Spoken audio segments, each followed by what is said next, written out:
आपको पता है कि हम मंदिर में जब जाते हैं, ईश्वर के चरणों में सिर झुकाते हैं, तो होता क्या है? जब हम ईश्वर के चरणों में सिर झुकाते हैं, समर्पण देते हैं, तो हमारे मस्तिष्क का सारा बोझ, सारी चिंताएं हमारे मस्तिष्क से गिरकर ईश्वर के चरणों में चली जाती हैं। और ईश्वर ही वो है जो आपकी सारी चिंताओं को रोन सकते हैं अपने चरणों से। हमेशा ईश्वर पर विश्वास रखिए। आज एक अद्भुत प्रसंग आपको सुनाने जा रहा हूं। आंखें बंद करके बड़े ध्यान से प्रसंग सुनिएगा, आपको ठाकुर जी के साक्षात दर्शन होंगे। हरे कृष्ण दोस्तों। पन्ना पुराने जमाने में मध्य प्रदेश की राजधानी होती थी। पन्ना बहुत मशहूर है हीरो की खानों के लिए, पत्थरों के लिए और वहां के मंदिरों के लिए।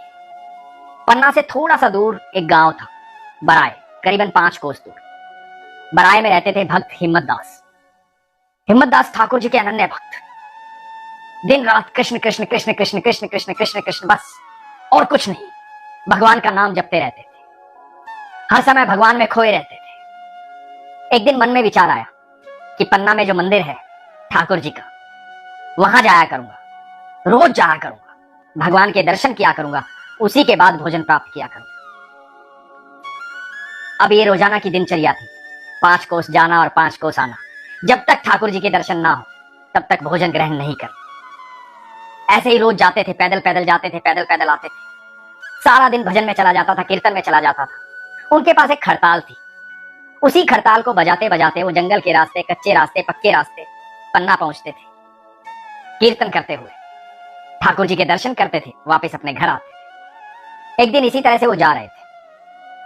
रास्ते में 4 लुटेरे मिले। लुटेरों ने हिम्मत दास जी को घेर लिया। हिम्मत दास जी को बोले कि क्या है तुम्हारे पास, सब निकालो। हिम्मत दास जी के पास तो खड़ताल थी, ठाकुर जी के भक्त थे, ठाकुर जी के अलावा कुछ था ही नहीं उनके पास। बोले मेरे पास ये खड़ताल है। लुटेरों ने वो खड़ताल ले ली और बोले कि और निकालो, तुम्हारे पास क्या है, और बताओ क्या है तुम्हारे पास। हिम्मत दास जी ने कहा कि खड़ताल थी और हरि का नाम है, वो ले सकते हो तो वो भी ले लो। लुटेरे खड़ताल लेकर के चले गए। हिम्मत दास जी ने ठाकुर जी को देखा। ठाकुर जी को देख करके बोले कि प्रभु जैसी तेरी माया, कोई बात नहीं, खड़ताल नहीं है तो ऐसे ही भजन करूंगा, ऐसे ही कीर्तन करूंगा। और वहां से निकल पड़े भजन गाते हुए। इतने में पीछे से लुटेरों की आवाज आई। बोले कि महाराज रुकिए रुकिए रुकिए। हिम्मत दास जी ने पीछे देखा, पूछा भाई क्या हुआ, आप क्या चाहिए? लुटेरों ने कहा कि आप इधर आइए, आप अपनी खड़ताल वापस ले लीजिए, हमें दिखाई नहीं दे रहा, ये खड़ताल लेते ही हम अंधे हो गए। हिम्मत दास जी बड़े हैरान हो गए। लुटेरे माफी मांगने लगे, क्षमा मांगने लगे, हमें माफ कर दो महाराज, हमसे बहुत बड़ी गलती हो गई। आप कोई सिद्ध पुरुष हो, भगवान के अनन्य भक्त हो, हमने आपको लूटा, हमसे गलती हो गई, हमें क्षमा करो, हमारे नेत्र किसी तरह से वापस आ जाए। हिम्मत दास जी ने ठाकुर जी से प्रार्थना की कि चोरन से दिलवाओ खड़ताल, चोरन से ना मुख मोड़ियो नंदलाल, चोरन को भी करो निहाल। हिम्मत दास जी ने उन चोरों के लिए भी भगवान से प्रार्थना की। इतना अद्भुत भाव था हिम्मत दास जी का। ये भाव जब किसी भी व्यक्ति के अंदर आ जाता है तो उनके भीतर ठाकुर जी निवास करते हैं। जैसे ही प्रार्थना की, उन्हें वापस दिखाई देने लगा। हिम्मत दास जी खड़ताल बजाते हुए, कीर्तन करते हुए आगे बढ़ने लगे। आज इस पूरे सिलसिले में काफी देर हो गई थी। जब पन्ना पहुंचे तो संध्या आरती भी हो चुकी थी। मंदिर पहुंचे तो द्वार बंद हो गए थे। हिम्मत दास जी सुबह से निकले हुए थे, मंदिर के द्वार के बाहर बैठ गए, रोने लगे। आज ठाकुर जी के दर्शन नहीं कर पाए। काफी दिनों से ये सिलसिला चल रहा था, आज पहली बार थी कि ठाकुर जी के दर्शन नहीं कर पाए। बड़े दुखी थे, भावुक हो गए थे, आंखों से आंसू बह रहे थे। वहीं द्वार की तरफ देख करके ठाकुर जी को निहार रहे थे, देख रहे थे मन की आंखों से कि मेरे ठाकुर जी यहाँ खड़े हैं, मेरे ठाकुर जी यहाँ खड़े हैं, मैं ठाकुर जी को देख लूं, मेरे ठाकुर जी आ जाएं, बस किसी तरह से मेरे बाके बिहारी को देख लो। मन में यही भाव चल रहा था। और उसी समय द्वार अपने आप खुल गए। ठाकुर जी का जो विग्रह था, वहां से ठाकुर जी साक्षात प्रकट हो। मोर पंखधारी, बाके बिहारी, मोटी मोटी आंखें, घुंघराले बाल, पीतांबरी पहने हुए, हाथ में बांसुरी, सामने खड़े थे ठाकुर जी। हिम्मत दास जी का शरीर कांपने लगा, होठ कांपने लगे, बहुत कुछ कहना चाहते थे, पर ठाकुर जी को सामने देख करके सारे शब्द गुम हो गए। आंखों से लगातार अश्रु बह रहे थे। बस ठाकुर जी को देखते रहे, देखते रहे, देखते रहे। और ठाकुर जी अंतर ध्यान हो गए। साक्षात ठाकुर जी के दर्शन किए थे आज हिम्मतदास ने। उनके सच्चे भाव और सच्ची तपस्या के कारण वो ठाकुर जी से आज साक्षात मिल गए। वहीं मंदिर की दहलीज पर बैठे हुए थे। सुबह गोस्वामी जी को यह बात पता चली। जब गोस्वामी जी को यह बात पता चली तो गोस्वामी जी ने हिम्मतदास जी के चरण पकड़ लिए। बोले कि प्रभु, आप तो अद्भुत है, आप महान हैं, आपको ठाकुर जी ने साक्षात दर्शन दिए। हम इतने सालों से सेवा कर रहे हैं, लेकिन ठाकुर जी आपसे साक्षात मिले हैं। आप धन्य हैं। 5 कोस रोज चलकर आते हैं, 5 कोस वापस जाते हैं। मैं आपसे प्रार्थना करता हूं कि आज के बाद आप कहीं ना जाएं, यहीं पन्ना में रहें। यहाँ बहुत साधु संत आते हैं। आप यहाँ रहेंगे तो सत्संग होगा, कीर्तन होगा, भगवान का नाम होगा। मंदिर में जो भी धन आता है उस धन से उन साधुओं की सेवा होगी। आप यहीं रहे। हिम्मतदास जी ने बात मान ली। अपनी पत्नी के साथ वहीं पन्ना में रहने लगे। साधुओं की मंडली आती, कीर्तन होते, भजन होते, भगवान के बारे में बातें होती। सारा दिन ऐसे ही निकल जाता। ईश्वर की चर्चा, ठाकुर की चर्चा, बाके बिहारी की चर्चा। एक दिन बड़ी साधुओं की मंडली आनी थी। जब बड़ी साधुओं की मंडली आनी थी तो राशन भी बहुत चाहिए था। इधर मंदिर के कोष में धन समाप्त हो गया था।